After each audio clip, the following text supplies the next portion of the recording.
नमस्कार भक्तों, आपका स्वागत है हमारे चैनल में, जहां हम लेकर आते हैं भगवान विष्णु, देवी देवताओं और हमारे सनातन धर्म की पवित्र कथाएं।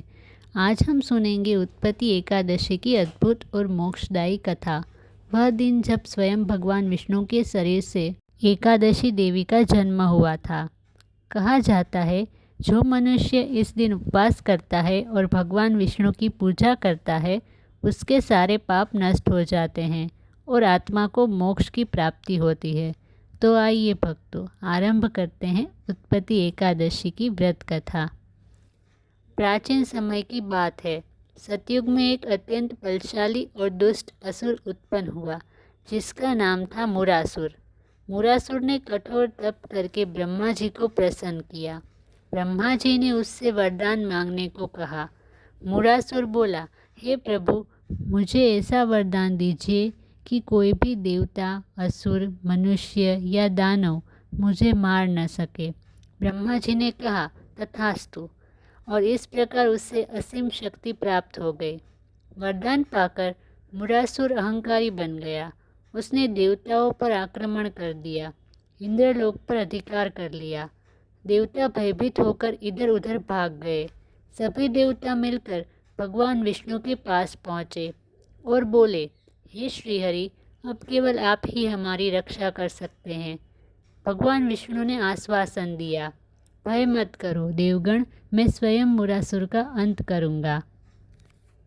इसके बाद आरंभ हुआ देवासुर संग्राम। भगवान विष्णु ने अपने सुदर्शन चक्र से असंख्य असुरों का वध किया।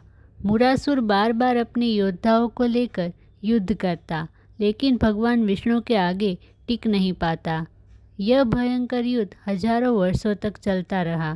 अंततः भगवान विष्णु कुछ क्षण विश्राम के लिए हिमालय की बद्रिकाश्रम गुफा में चले गए। गुफा में प्रवेश करते ही वे गहन निद्रा में लीन हो गए। उनका दिव्य तेज संपूर्ण गुफा में फैल गया। तभी मुरासुर ने यह देखा और सोचा, अब यह मेरा अवसर है। भगवान विष्णु सो रहे हैं, इन्हें अभी मार देना चाहिए। वह तलवार लेकर आगे बढ़ा। तभी भगवान विष्णु के शरीर से एक अद्भुत प्रकाश निकला। वह तेज धीरे धीरे एक अत्यंत सुंदर और दिव्य देवी के रूप में परिवर्तित हो गया। उस देवी का चेहरा चंद्रमा के समान उज्जवल था। उसकी आंखों में तेज और करुणा दोनों झलक रही थी।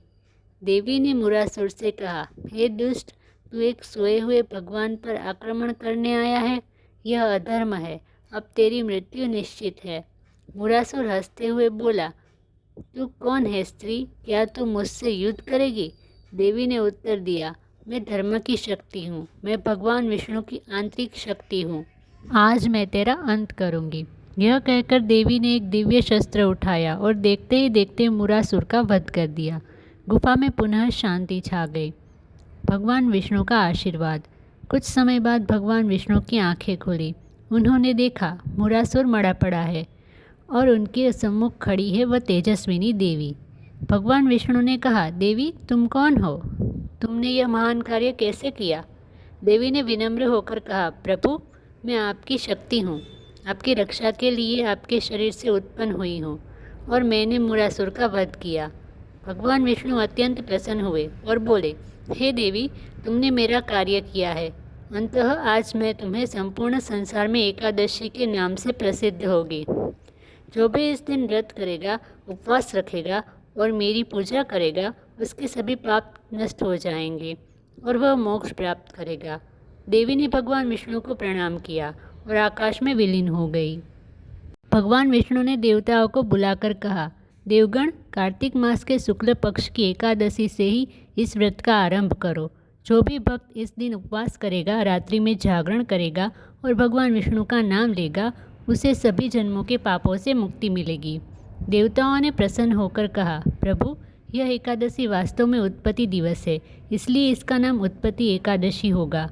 उस दिन से लेकर आज तक यह एकादशी परम पुण्यदायी और मोक्षदायिनी मानी जाती है।